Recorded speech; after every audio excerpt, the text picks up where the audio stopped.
오늘은 이 걱정 많은 세상에서라는 제목으로 함께 말씀을 나누길 원합니다. 세상에 참 걱정이 많죠. 뭐 이것저것 걱정하는 게 많고, 욥기에 보면 욥의 친구 엘리바스가 한 말 중에 뭐 사람이 고난을 위해서 태어났다. 그리고 불꽃처럼 날아가는 존재다. 그 친구들의 말이 다 틀린 게 아니라 사실 인간적으로 보면 굉장히 맞는 말들이 많은데, 사람은 참 고난 중에 있는 것처럼 보입니다. 고난을 당하고 또 근심하고 걱정하고 염려하고, 이게 우리 사람의 인생이 아닌가 이런 생각이 들죠.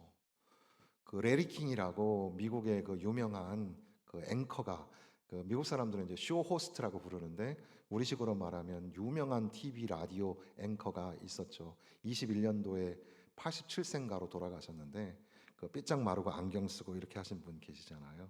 되게 유명한 앵커인데, 그 사람이 9.11 테러가 일어났을 때 그 정말 너무나 참담하게 그 주변에 그 건물에 있었던 사람들이 너무 많이 죽었거든요. 그때에 그 존 메가더 목사님이라고 미국의 대표하는 목사님 중에 한 분과 대담하면서, 우리가 여기서 무엇을 얻을 수 있을까요? 무엇을 배울 수 있을까요? 이런 질문을 하죠. 그때 그 목사님께서 우리가 거기서 배울 수 있는 게 있다면 그것은 누구나 언젠가는 죽는다는 사실입니다. 죽음이라는 게 우리 가운데 있어서 항상 그 죽음은 시기와 또 뭐 나이와 뭐 그런 거를 우리가 통제할 수 있는 게 아니거든요. 그래서 항상 우리는 죽음에 대한 염려로 살아가고 있는지도 모릅니다. 매년 최근 통계, 올해 통계는 아니지만 최근 통계에 보면 매년 6천만 명이 죽습니다. 그러니까 그 중에 1,500만 명이 심장병으로 죽고 1,000만 명이 암으로 죽습니다. 15,000명의 어린이가 사망하고 4,000명이 고속도로에서 죽습니다. 그 우리가 코로나라는 거 있잖아요. 코로나가 최근에 그 BBC 보도에 보면 코로나로 인하여서 전 인류적으로 죽은 숫자가, 통계가 공식적으로 44만 명 정도 돼요. 44만 명이 코로나 3년 기간 동안에 죽었어요. 대단하죠. 너무 엄청난 그 과거의 흑사병이나 그런 팬데믹과 어, 비길 만큼 그런 큰 죽음이었습니다. 최근에는 연구하는 학자들이 그, 그 팬데믹 기간에 사망한 사람들보다 그 이제 발생 시점을 넘어서서 그 이후까지 다 계산을 해보니까 초과 사망이라는 말을 만들어서 초과 사망까지 합쳐보니까는 13만 명을 더 계산을 해 넣어야 되는 거예요. 그러니까 한 다 합쳐서 57만 명이나 되는 사람이 이 코로나로 인하여서 그 명을 달리하게 되었다.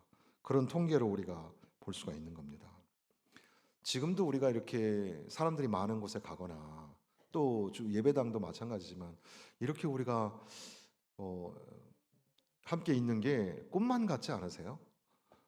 마스크를 불과 몇 년 전만 해도 마스크를 써야 됐고 교회도 못 나오게 했고, 뒤에서 구청에 있는 사람들은 또 얼마나 스스로가 자괴감이 있었겠어요. 뒤에 서가지고 우리들 감독하고. 지금도 이제 그 후유증으로 인하여서 뭐 재판을 하거나 소송 중에 있는 그런 교회들도 있긴 한데, 그때는 다 죽을 것처럼 그랬는데 또 지금 우리는 또 이렇게 다 이렇게 함께 모여서 마스크도 안 쓰시고, 코로나도 지금도 가끔 걸리시죠? 그런데도 그냥 이렇게 지내는 거 보면 참 희한하죠. 그런데 이렇게 우습게 지나가는 것 같은 코로나로 전 인류의 57만 정도가 죽었다는 사실이 무시무시한 숫자이기도 합니다. 사람은 죽음에 관한 두려움을 비롯하여서 어떻게 살까, 여기 말씀하시는 것처럼 뭘 입을까, 뭘 먹을까 등등 걱정과 염려가 굉장히 많죠. 그 성경에는 걱정하지 마라, 하나님이 너의 도움이 되신다, 시편에도 온통 그런 말씀입니다. 여호와는 압제를 당하는 자 요새시고 환난 당하는 때 요새이시라. 여호와여 주의 이름을 아는 자는 주를 의지하오리니 주를 찾는 자들을 버리지 아니하심이라. 내가 여호와께 간구하며 내게 응답하시고 내 모든 두려움에서 나를 건지셨도다. 너희 성도들아 여호와를 경외하라. 그를 경외하는 자에게는 부족함이 없도다. 젊은 사자는 궁핍하여 줄일지라도 여호와를 찾는 자는 모든 것에 부족함이 없으리로다. 시편 46편에 가서도 하나님은 우리의 피난처시요 힘이시니 환난 중에 만날 큰 도움이시라. 바닷물이 솟아나고 뛰놀든지 그것이 넘침으로 산이 흔들지라도 우리는 두려워하지 아니하리로다. 하나님이 그 성중에 계심에 성이 흔들리지 아니할 것이라. 새벽에 하나님이 도우시리라. 하나님이 우리의 도움이 되시고 하나님이 우리의 피난처가 되시고 하나님이 우리를 보호하신다. 하나님이 우리를 보호하신다. 이것이 성경에 반복적으로 드러나는 문구라는 사실입니다. 그러니까 하나님의 백성을 하나님이 돌보시고 하나님이 보호하신다. 그것을 강조하시는 말씀이죠. 레위기에 보면은 너희가 율법의 말씀을 지키면 그 율법의 말씀을 지킴으로 인하여서 내가 너희에게 때를 따라 비를 내려서 땅에 소출이 내리고 밭의 나무가 열매를 맺고 타작의 포도 수확이 지속되고 포도 수확의 파종까지 지속될 것이다. 그러니까는 농사가 잘 될 거다. 복을 받을 것이다. 이런 말씀들이 쭉 나오는 중에 굉장히 중요한 말씀은 레위기 12장 26절에 보면 나는 너희 가운데 거하여 너희 하나님이 되리니 너희는 내 백성이 되리라. 하나님이 우리 가운데 계시겠다고 하시고 그리고 너희는 내 백성이라. 그러니까 내가 너희와 함께하고 내가 너희를 보호하여 줄 것이다. 그러니까 걱정하지 말고 염려하지 마라. 이렇게 반복적으로 말씀을 하시는 겁니다. 지금 마태복음의 6장에 있는 이 말씀도 마찬가지죠. 이제 예수님께서는 5장 중반부에 걸쳐서 도전적인 말씀들, 그들이 가지고 있었던 그 전통적인 율법을 깨트리며 새롭게 완전하게 하시는 그 말씀들을 하시는 중에 이제 6장으로 넘어가서 기도에 관한 말씀들을 하시고 그리고 이제 중요한 문제, 너희가 걱정하지 마라, 염려하지 마라 이 말씀들을 하고 있는 겁니다. 지금 6장 우리가 읽은 이 말씀 속에 염려하지 마라라는 말이 3번이 등장하죠. 그러니까 25절에 보면 무엇을 먹을까 무엇을 마실까 몸을 위하여 무엇을 입을까 염려하지 말라 이렇게 되어 있습니다. 그리고 31절에 보면 그러므로 염려하여 이르기를 무엇을 먹을까 무엇을 마실까 무엇을 입을까 하지 말라. 뚝 떨어져 있지만 사실은 염려하지 말라 이렇게 하시는 말씀입니다. 그리고 마지막 절에 보면 그러므로 내일을 위하여 염려하지 말라. 그러니까 이 염려하지 말라가 3번이 나오는 거죠. 염려하지 말라. 우리 3번 한번 해볼까요? 염려하지 말라. 염려하지 말라. 염려하지 마라. 이렇게 말씀하시는 거예요. 하나님 우리에게 3번을 말씀하시는 거예요. 염려하지 마라. 알겠습니다. 근데요, 염려하지 말라니까 알겠습니다. 그래도 아니야. 염려하지 마. 염려하지 말라. 염려하지 말라. 염려하지 말라. 우리에게 계속 말씀하시는 거죠. 걱정하지 말고 또 걱정하지 마라.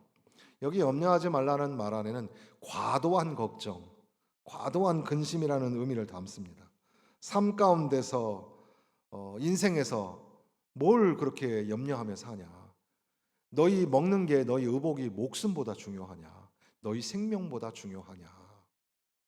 생명을 주관하시는 하나님이 우리 하나님이신데 염려하지 말고 살아라 말씀하시는 겁니다. 오늘 우리는 먹는 게 그저 오늘은 뭐 먹지? 오늘 저녁은 뭐 드실 거예요? 뭐 먹을까? 또는 오늘 이제 가을이 됐으니까 뭘 입을까? 이런 생각하잖아요. 지금 여기에 말하는 문맥은 그런 문맥이 아닙니다.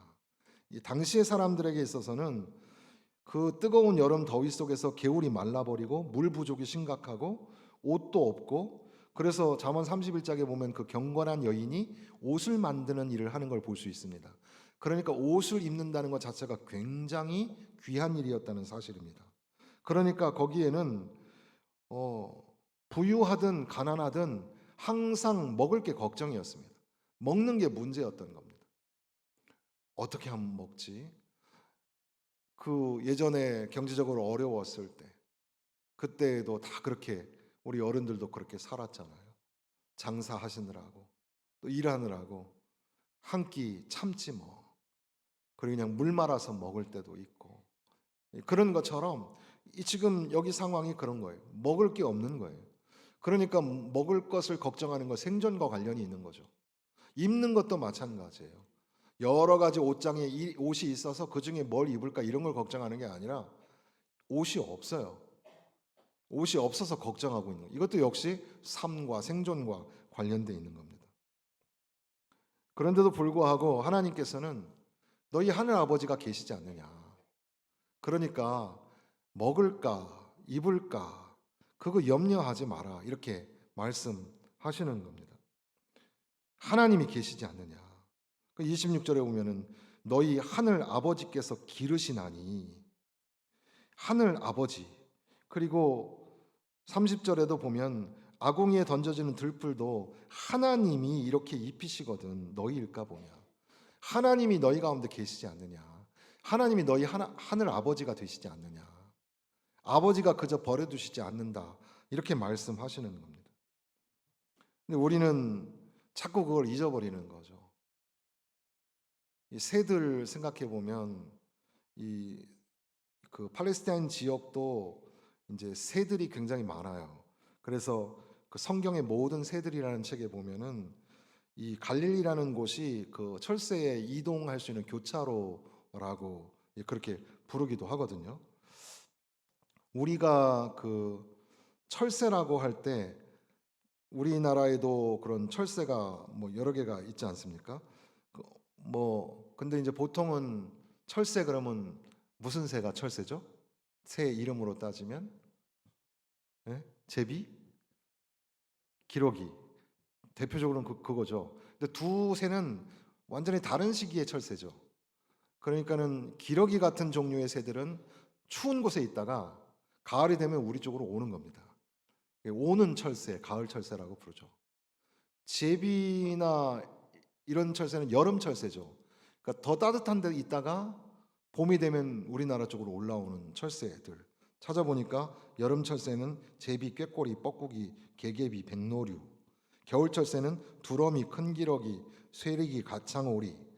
통과하는 철새. 그러니까는 우리나라보다 고위도에서 우리나라보다 저위도로 가야 되는 새들은 통과하는 철새인데 통과하는 철새는 도요 물대새류, 비둘기, 조롱이, 노란 눈썹 솔새 뭐 이런 게 있대요.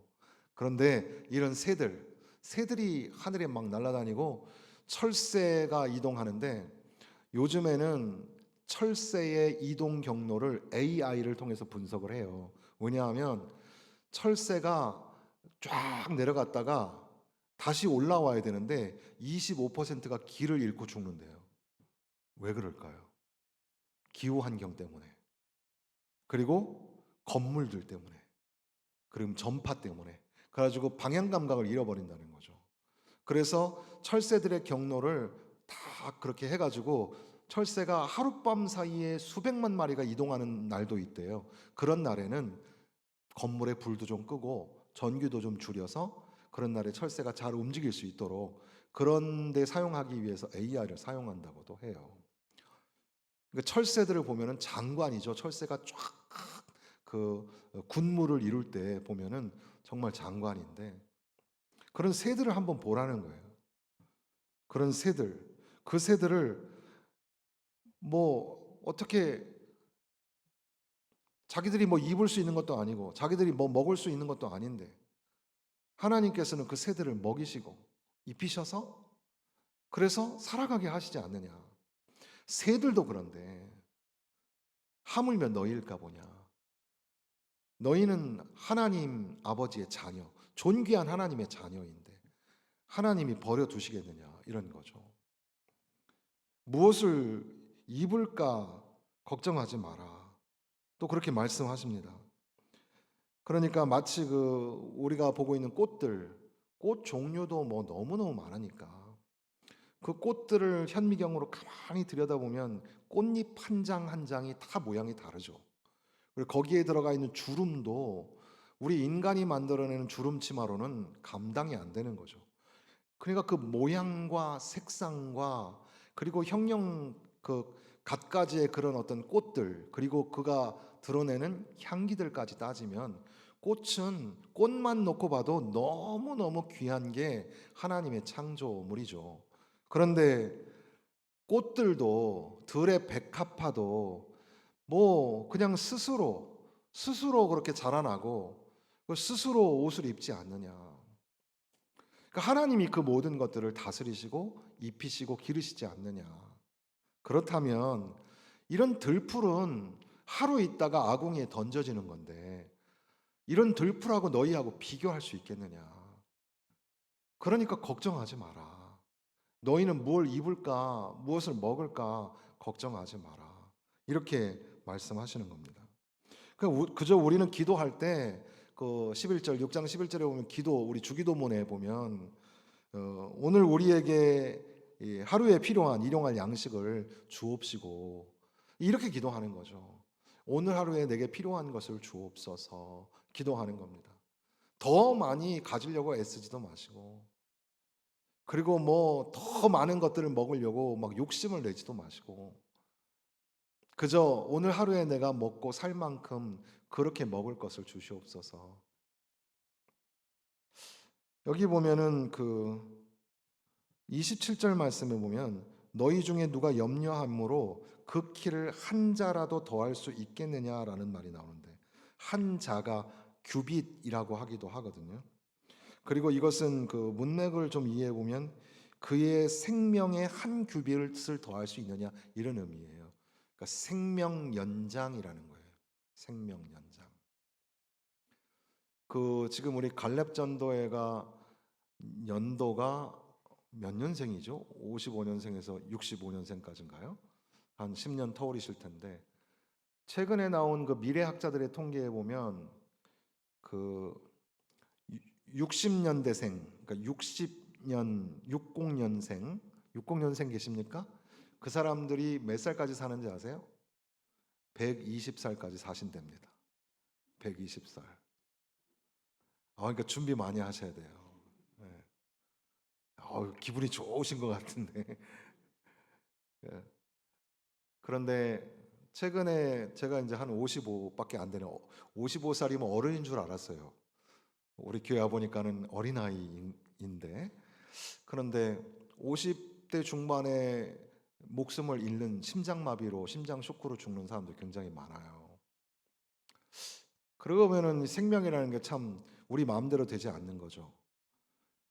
그러니까 이제 120살, 130살 또는 100세 그 이제 우리 경로 구역 이제 야외 예배가 이번 주에 있는데 거기 가서 우리 어르신들하고 나눌 그 설교 내용 중에 그런 게 있어요.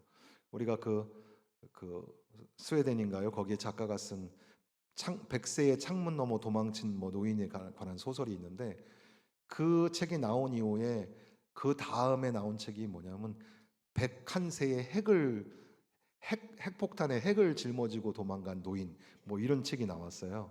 그래서 이제 100살, 101살에 관한 이야기를 해야 될 그런 시점이죠.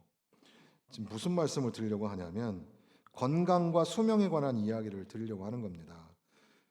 우리가 수명을 1년 늘릴 수 있을까요? 그럴 수 있으면 참 좋죠. 근데 그런 게 아니에요. 몇 년 더 살 것 같습니다. 그런데 내일 아침에 우리는 생명을 달리할 수 있어요. 하나님이 오라 하시면 그냥 손 들고 가야 되는 거예요. 그 병원에 가서 이제 환자들에게 여러분에게도 도움이 되라고 말씀드리면 우리 성도들이 이제 병원에 많이 계시잖아요. 지금 이춘자 권사님, 박향성 권사님 다 허리 수술하고 장목란 권사님 지금 무릎 수술 하나 하고 이제 한쪽 기다리고 있고 지금 김선자 권사님도 지금 갑작스럽게 또 수술을 하게 되고 등등 이제 그렇게 지금도 수술하시고 회복 중에 있는 분들도 많이 계시고 한데 그런데 하나님 의사가 잘 고쳐 주옵소서. 약도 잘 들게 하여 주옵소서. 기계들도 잘 되게 하여 주옵소서. 그래서 깔끔하게 낫고 태어나게 하여 주옵소서. 그렇게 기도하죠. 저도 그렇게 기도합니다만은 근데 그 기도가 약간 불편한 건 그러면 믿지 않는 사람들은 어떻게 할까요? 하나님 저 사람은 좀 대충 고쳐주시고 그냥 약간 하자 있게 고쳐주시고 그냥 느릿느릿 고쳐주시고 이렇게 기도할 수 있나요? 그럼 안 되죠. 의사의 사명은 구분하거나 비교하거나 차별해서는 안 되죠. 누구나 다 완벽하게 깨끗하게 빨리 고쳐줘야죠. 그럼 우리는 그런 환자들을 위해서 고쳐주옵소서라는 기도보다는 뭘 기도하면 좋을까요? 꼭 기억하십시오. 하나님, 믿음 체험하게 하여 주옵소서. 하나님, 성령 체험하게 하여 주옵소서. 하나님, 은혜 체험하게 하여 주옵소서. 이게 다른 거예요. 믿음의 환자들이 거기서 믿음이 막 약해지거든요. 병원에 가면 막 두려워요. 그때 주여, 주님을 믿습니다. 살아도 주를 위하여, 죽어도 주를 위하여. 성령 체험. 희한하게도 예배 가운데, 찬양 가운데 성령이 역사하는데 사실은 그 병상의 자리에서 성령이 임하세요. 성령이 임하셔서 우리를 쫙 감싸고 있는 걸 느끼는 거예요. 아, 성령님이 나와 함께 계시는구나. 거기서 막 은혜 체험을 해요. 목사님, 내가 얼마나 많이 은혜 받았는지 몰라요 하면서 막 눈물을 쏟아요. 여러분, 병상에 있는 분들을 위해서 빨리 완벽하게 깨끗하게 고쳐 주옵소서. 그런데 은혜 체험하게 하여 주옵소서. 믿음 체험하게 하여 주옵소서. 성령 체험하게 하여 주옵소서. 통계 조사 중에 어떤 통계가 있냐면요, 여러분 그 수명에 관한 통계가 있는데 건강 투자 통계라는 게 있어요. 그래서 여러분들이 이제 오래 살아야 되니까 여러분 재산 중에 얼마큼을 건강에다 투자하고 계시는가? 통계예요. 이게 정확한 건 아니지만 개인적으로 건강 투자, 건강을 위해서 투자하는 게 얼마냐면 17.3만 원이래요. 여러분 개인적으로 한 달에 투자하는 그게 17.3만 원. 실제 투여하는 거는 9만 원 정도 되고, 또 뭐 실제로 투자하는 시간은 3시간 정도밖에 안 된다. 이렇게 조사가 나왔거든요. 그런데 또 다른 글을 보니까 하루는 24시간이죠. 24시간. 한 시간이 60분이니까 24시간 곱하기 64 하면은 1440분이거든요. 1440분. 그러니까는 하루에 100%로 따지면 1%는 14.4분이에요. 대략 15분. 15분이 1%예요, 하루에. 그러면 하루에 만약에 15분을 운동하면 하루에 1%를 내가 건강에 투자한 셈이죠. 만약에 하루에 1시간, 하루에 1시간을 건강에 투자하면 100%의 몇 퍼센트일까요? 4%를 건강에 투자하고 있는 거예요. 그런 식으로 생각할 때 여러분들은 100%, 하루에 100% 중에 몇 퍼센트를 건강에 투자하고 계시나요? 그거 뭐 헬스장 가가지고 이것도 하시잖아요. 막 이것도 하시고 그냥 이 동네 한 바퀴도 막 걸으시는 분도 있고, 어떤 분은 그러시더라고요. 그거 다 쓸데없어. 하나님이 데려가시면 그냥 데려가시는 거야. 나는 숨쉬기만 해, 숨쉬기. 이렇게 하시는 거죠. 건강 투자를 하지 말라는 뜻도 아니고, 우리가 미래 사회를 준비하기 위해서는 하루를 살아도 아프게 살지 말고 건강하게 사는 건 참 중요할 것 같습니다. 여러분 모두 건강하게 사십시오. 문제는 우리 인간의 수명을 한 자를 늘릴 수가 없다는 사실이에요. 우리가 의도적으로 막 의학적으로 늘려놓은 것 같죠? 사실은 그렇지 않아요. 어린 나이에, 젊은 나이에 태어날 때는 어떻게 보면 시간적 순서가 있었는지 모르지만 갈 때는 순서가 없어요. 이미 우리 친구들 중에 간 사람들도 많죠? 우리 심지어는 우리 자녀 세대도 다 먼저 가잖아요. 그러니까 사실 죽음에 관하여서는 우리가 수명에 관하여서는 쉽게 단정하여 말할 수 없는 거다. 하나님 손에 있다라는 말씀입니다. 그러니까 이렇게 누가 염려함으로 그 길을 한 자라도 더할 수 있겠느냐? 그럴 수 없다. 하나님이 함께 하시니까 하나님에게 그 모든 것들을 맡기면서 살아가야 한다. 결국은 내일 일을 염려하지 마라, 염려하지 마라, 염려하지 마라 라는 말씀이 곧 믿음에 관한 문제가 됩니다. 그래서 결국 이 7장 마지막까지 산상수훈을 다 마치면서 믿음 위에 세운, 반석 위에 세운 집이 돼야지 모래 위에 세운 집이 되어서는 안 된다. 말씀하시고 8장에 가서도 믿음이 적은 자들아, 14장에 가서도 믿음이 적은 자들아, 우리가 아침에 생각했던 16장에서도 믿음이 적은 예수님의 제자들을 책망하고 계시는 것을 볼 수가 있습니다.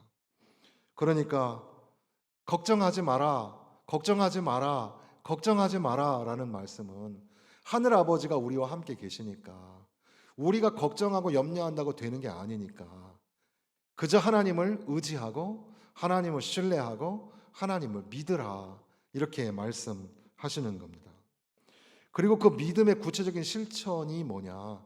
그게 바로 돈을 사랑하는 것과 연결이 되어 있는 겁니다. 그래서 말씀을 이제 다 아시는 말씀드리기 때문에 매우 빠른 속도로 이렇게 전개를 했는데, 염려라는 단어가 여기 헬라어의 메림나라는 말은 우리가 살아가면서 이것저것 걱정하는 염려인데, 이 염려를 영적으로 신학적으로 보면 이 염려라는 것은 때때로 빠져버리는 작은 약점이라기보다는 엄격히 금지된 죄악이라고 할 수 있어요. 염려는 죄입니다. 마운스라는 신학자는 염려는 실천적 무신론이고 하나님께 대한 모욕이다, 이런 말을 했어요. 그러니까 지나친 염려는 하나님 앞에 죄가 된다는 사실을 잊지 마시기를 바랍니다. 또한 염려는 불필요한 거죠. 지금 본문의 말씀이 가르쳐 주는 거예요. 열심히 일을 하면서도 염려하는 사람들도 있죠. 살기 위해서 새보다 더 열심히 일하는 사람 있을까요? 새들은 염려하지 않아요. 꽃들도 염려하지 않아요. 그런데 우리는 막 염려하며 산단 말이죠. 하늘 아버지가 돌보시는데 왜 염려할까? 염려하는 것은 불필요하다. 염려는 무익하다. 여기에 아까 말씀드렸던 1시간도 연장시킬 수 없다라는 그 헬리키아가 뭐 센티미터, 규빗 이런 걸로 이제 번역을 할 수 있겠는데, 우리는 과거도 바꿀 수 없고 미래도 바꿀 수 없고 우리의 생명도 수명도 바꿀 수 있는 게 아닙니다. 그 염려하는 시간에 오히려 기뻐하고 감사하고 찬양하고 복음을 전하는 전도자가 되셔야 합니다. 염려는 또한 눈먼 것이라고 말합니다. 새들과 꽃들을 잘 바라보아라. 우리는 잠시 멈추고 걱정과 염려가 될 때마다 멈추고 바라보아야 합니다. 내가 산을 향하여 눈을 들리라. 나의 도움이 어디서 올까? 나의 도움은 천지를 지으신 여호와에게서로다. 이렇게 잠시 멈추어서 하나님을 바라보아야 합니다. 십자가를 바라보아야 합니다. 내 죄를 대속하시기 위하여 아들이신 예수님께서 친히 십자가에서 피 흘려 죽으셨고, 그 십자가로 인하여서 내가 구원을 받았으며 그 은혜로 살게 된 것 생각하면 염려는 사라지고 찬양과 감사가 다시 회복되게 되는 거죠. 그러니까 우리 권사님들, 아이고 머리도 아프고 허리도 아프고 집에 가면 화장대 위에 진통제 약들 쭉 전시해 놓고 계시잖아요. 그거 보면서 한숨 짓지 말고 주님을 바라보십시오. 주님, 내가 지금 아프지만 주님 바라보면서 천국 소망합니다. 주님, 또 하루 주님을 위하여 살게 하여 주옵소서. 1분이라도 1시간이라도 주님 찬양하면서 살게 하여 주옵소서. 우리 믿음의 아버지 되시는 은퇴 집사님들, 또 장로님들 마찬가지입니다. 나이 들고 늙어간다는 건 피할 수 없는 일인 것 같습니다. 이거 저거 아픈데도 생깁니다. 아픈 다리 쳐다보고 계시지 말고 주님을 바라보십시오. 하나님을 바라보십시오. 아니면 하나님이 창조하신 피조물들을 보세요. 작은 미물과도 같은 새들도 꽃들도 하나님이 기르시고 먹이시고 입히시지 않습니까? 염려는 또한 본질적으로 하나님을 신뢰하지 못하는 거다. 그래서 30절에 보면 오늘 있다가 내일 아궁이에 던져지는 들풀도 하나님이 이렇게 입히시거든 하물며 너희일까 보냐 믿음이 적은 자들아, 이렇게 표현하죠. 그러니까 염려는 믿음 없는 적은 믿음인 거죠. 적은 믿음일 뿐 아니라 이런 염려는 하나님의 마음을 아프게 하는 겁니다. 우리가 자꾸 염려하고 근심하면 하나님 마음을 아프게 하는 거다. 이것을 잊지 말고 근심하고 염려하는 자리에 있다가도 하나님 생각하고 하나님 바라보고 주님과 함께 동행함으로 인하여서 근심 걱정 염려를 내려놓고 믿음의 걸음, 믿음의 이 진전, 진보라고 할 수 있겠죠. 믿음의 전진을 할 수 있기를 바랍니다. 우리는 얼마를 살까요? 그러니까 이번에 한 주간은 사실 수 있을까요? 만약에 우리에게 주어진 시간이 딱 한 주밖에 없다면 어떻게 사시겠습니까? 내일 일은 맞아요. 내일 일은 몰라요. 자, 그 말씀이 성경에 있습니다. 같이 한번 읽어보겠습니다. 이 34절 말씀입니다. 그러므로 내일 일을 위하여 염려하지 말라. 내일 일은 내일이 염려할 것이요 한날의 괴로움은 그날로 족하니라. 몰라요. 우리는 내일을 몰라요. 내일은 내일이 염려하게 하자. 오늘 우리는 우리에게 주어진 시간에 하나님을 의지하고 하나님을 신뢰하면서 살아가야 될 줄로 믿습니다. 정치, 경제, 또 외교, 전쟁의 소리가 흉흉하고 이상 기온과 이상 기후, 그리고 뭐 여러 가지 풍토병, 전염병, 그리고 우리 내부에 속삭이는 유혹의 그 걱정과 염려가 우리는 가득하죠. 근심 걱정 많은 세상 속에 살고 있습니다. 걱정 많은 세상 속에서 우리에게 쟁쟁 울리시는 말씀은 걱정하지 마라. 걱정하지 마라. 걱정하지 마라. 이렇게 말씀하시는 줄로 믿습니다. 우리 함께